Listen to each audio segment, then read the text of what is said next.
Monsieur Salvador Dali, on affirme souvent que vous êtes l'un des 2 peintres les plus célèbres au monde. Êtes-vous de cet avis?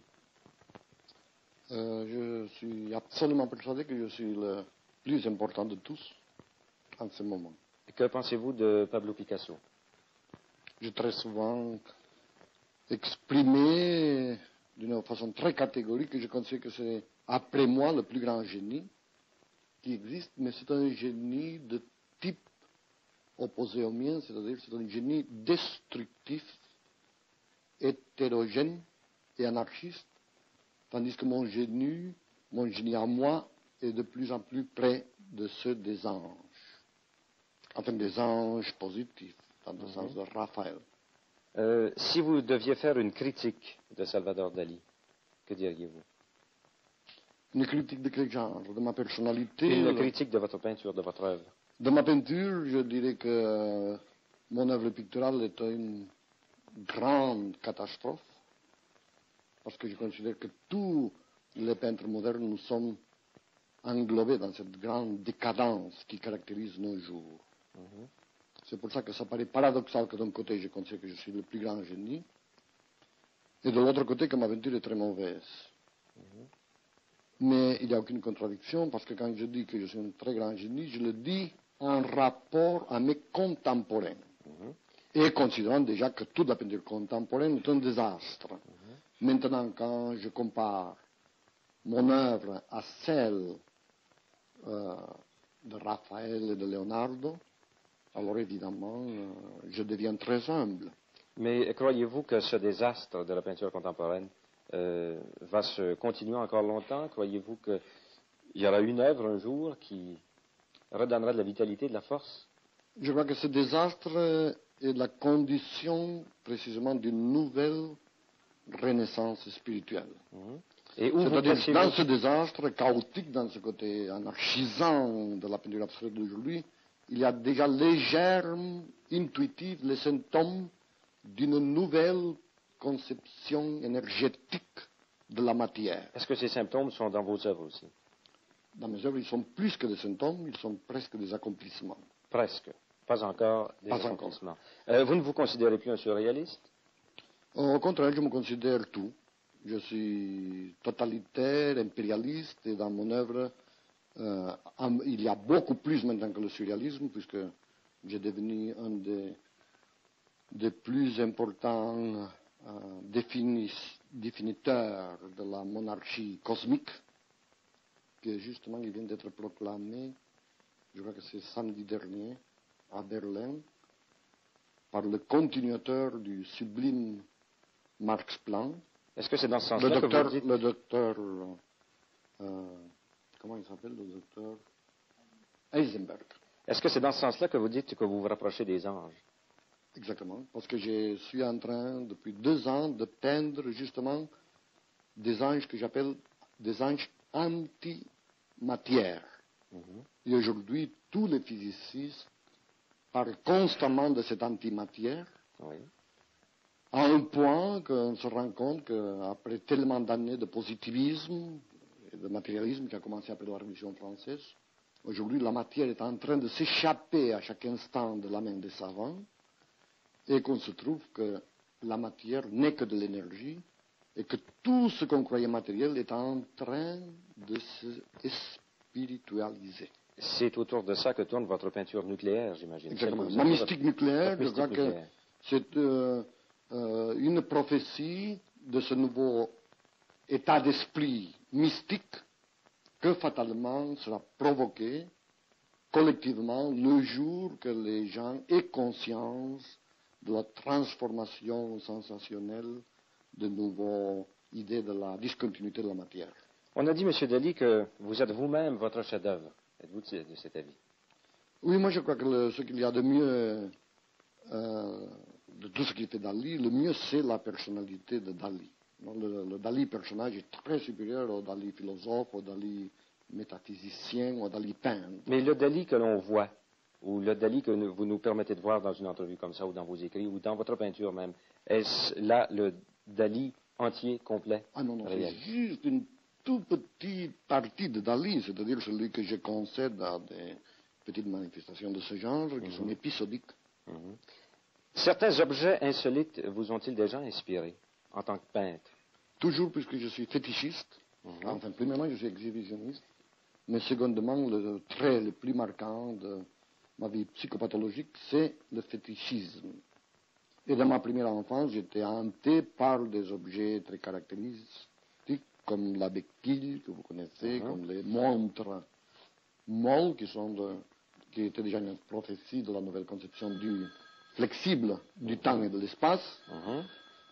Et la dernière grande obsession, la plus glorieuse de toutes, la cosmogonie dalinienne, c'est la chou-fleur et surtout la corne de rhinocéros. Puisque dans les deux se trouve le secret des courbes logarithmiques qui sont les vraies courbes de la résurrection. Et dont vous vous servez dans vos tableaux. Dans toutes mes dernières œuvres. C'est donc dire que l'obsession et les complexes ont une part importante dans votre œuvre peinte. Plutôt les obsessions de type paranoïaque, puisqu'ils forment part des structures de ma méthode personnelle, qui c'est une méthode qui s'appelle la méthode paranoïaque critique. Il y a peut-être déjà 35 ans que je l'ai inventée. Êtes-vous vous-même paranoïaque? Les structures de mon esprit est paranoïaque, mais je suis, comme je dis très souvent, la différence entre un fou et Dali, c'est que Dali n'est pas fou. Mais cette méthode, pour revenir à cette méthode paranoïaque critique, il y a déjà 35 ans que je l'ai inventée, sans un succès de plus en plus grand, et en fin de compte, je me rends compte que je ne l'ai jamais compris. Ce qui prouve la validité en profondeur d'une telle démarche. Avez-vous aimé travailler pour le cinéma quand vous avez collaboré à la production de certains films? C'était toujours un genre d'activité très épisodique. Au moment où je me suis occupé, je me suis surtout amusé beaucoup le peu de choses qu'on peut faire dans le cinéma. Parce que je considère que le cinéma est un moyen terriblement réduit et très peu connecté avec les grandes activités artistiques qui me préoccupent. Que pensez-vous de M. Khrouchtchev? M. Khrouchtchev, je considère qu'il est rempli d'une très grande bonne volonté, qui n'est pas du tout un fanatique, comme mon ami Raymond Cartier a exposé dans Paris Match dernièrement.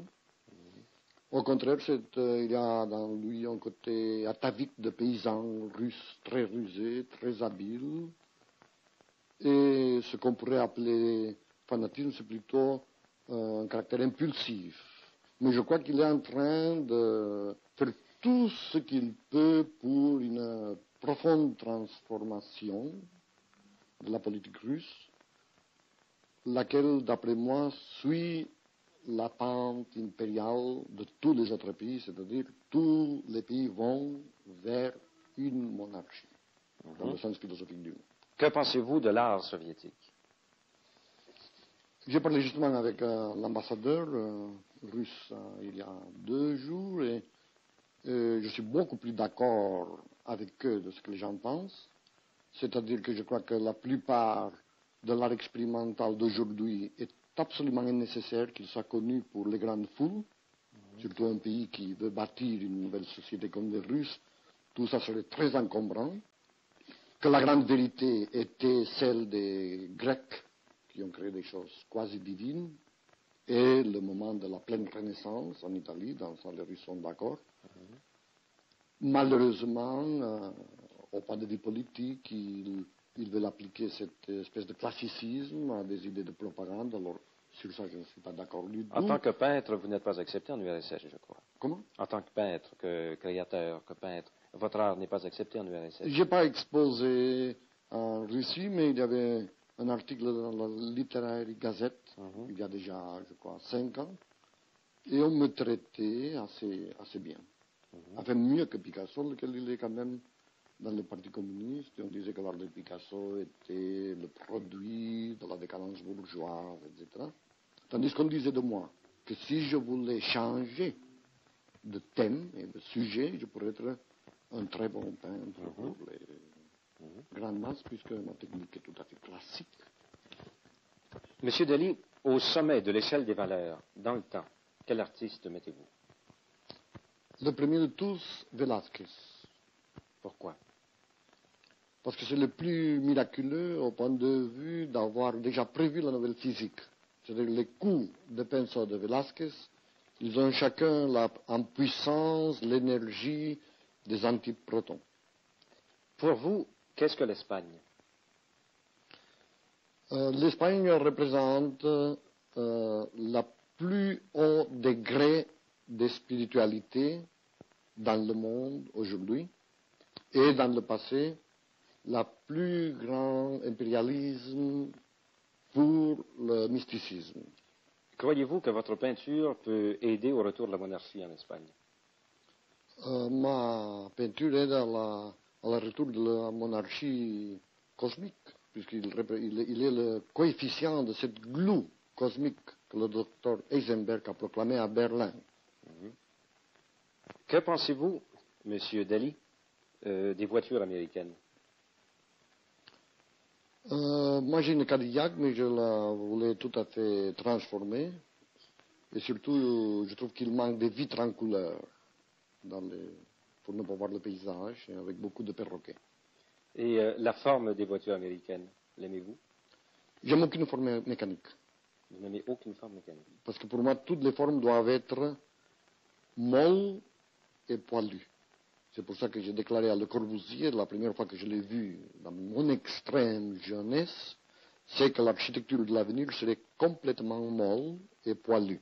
Ça pose un problème de matériaux?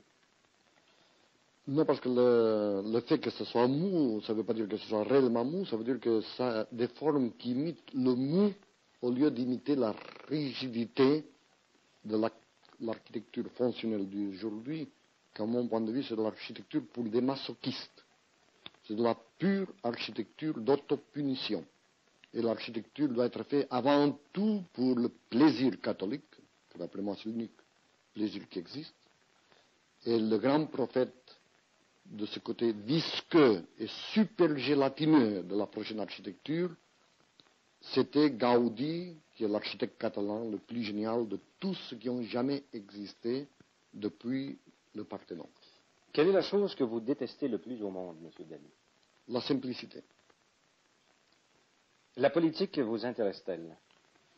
La politique m'intéresse très très peu. Je considère que c'est une des choses les plus épisodiques qui soit au monde. C'est pour ça que toujours que je parle de monarchie dans le sens cosmogonique du mot. Jamais j'ai appartenu à aucun parti politique. Et la religion semble vous intéresser? Plus que la religion, la métaphysique. Mais la religion? La religion, naturellement. Et la métaphysique, plus que la religion? Plus que la religion, parce qu'il peut former, il peut être partie constituante précisément de cette glue cosmique que je recherche. Que pensez-vous? Avec le docteur Heisenberg. Que pensez-vous de l'argent, M. Dali? Peut-être c'est le côté phénicien de mon caractère, puisque j'ai des origines phéniciennes, mais c'est une des choses qui me plaisent le plus au monde. Qui vous blesse? Non, qui me plaisent. D'ailleurs, il y a un chant d'une violence viscérale, on pourrait dire, en Espagne, une jota aragonaise, dans lequel, dans un cri d'une passion extraordinaire, on dit « je t'aime » comme on peut aimer sa propre mère, comme on aime l'argent.